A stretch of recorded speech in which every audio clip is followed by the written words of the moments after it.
Shalom saudara-saudara yang terkasih dalam Kristus Tuhan. Pada video kali ini kita akan mendengarkan penjelasan secara detail yang akan disampaikan oleh hambanya Evangelis Elia Myron tentang baptisan, baik baptisan selam, baptisan percik, dan baptisan Roh Kudus. Semoga video ini dapat membantu saudara semua untuk mengerti dan memahami tentang baptisan. Oke, selamat menyaksikan videonya. Tuhan Yesus memberkati. Manakah yang merupakan baptisan yang benar, percik, atau selam? Mari kita bahas.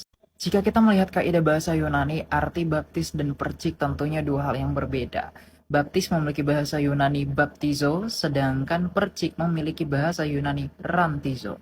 Hal ini berarti berdasarkan kaidah penerjemahan, baptizo berarti membaptis, sedangkan rantizo berarti memercik.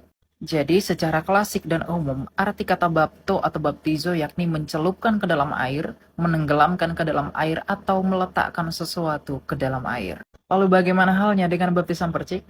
Jika kita melihat ke perjanjian lama, baptisan sakramental oleh Imam Lewi dilakukan dengan cara dipercikkan, bukan diselamkan. Di mana orang-orang Lewi yang dikuduskan untuk bertugas dipercik menggunakan air. Hal ini terlihat pada Bilangan 8 ayat 7. Dan perlu kita tambahkan bahwa pengurapan bagi raja, nabi, dan juga imam dilakukan dengan cara menuangkan minyak ke atas kepala mereka sebagai tanda perintah dan juga penetapan milik Allah yang Maha Kudus. Jika kita menghubungkan hal tersebut dengan pembaptisan Yesus Kristus yang dilakukan oleh Yohanes, tentu saja hal ini merupakan ungkapan yang jelas mengenai keberadaan Yesus Kristus sebagai Mesias yang diurapi. Karena jika kita melihat konteks Yohanes 1 ayat 29-34, Yohanes berbicara dengan orang-orang Farisi yang menyatakan bahwa Yesus itulah Sang Mesias. Dan tentu saja sebagaimana pengurapan imam, raja, dan juga nabi dengan menuangkan minyak di atas kepalanya, demikian juga Yesus Kristus yang adalah Mesias yang diurapi dituangkan air dari atas kepalanya.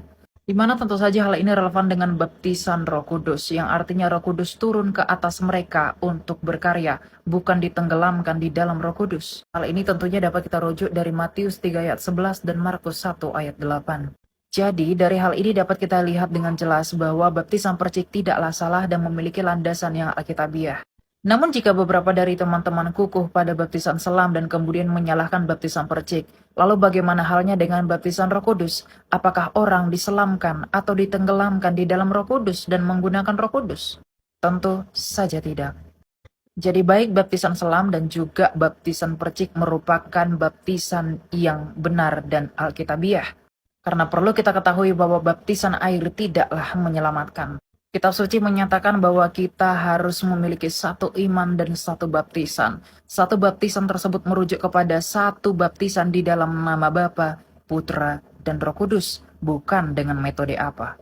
Karena esensi dari pembaptisan yakni disatukannya kita bersama dengan Kristus dan sebagai tanda pertobatan, dan dengan demikian akan menerima karya dan meterai dari Roh Kudus.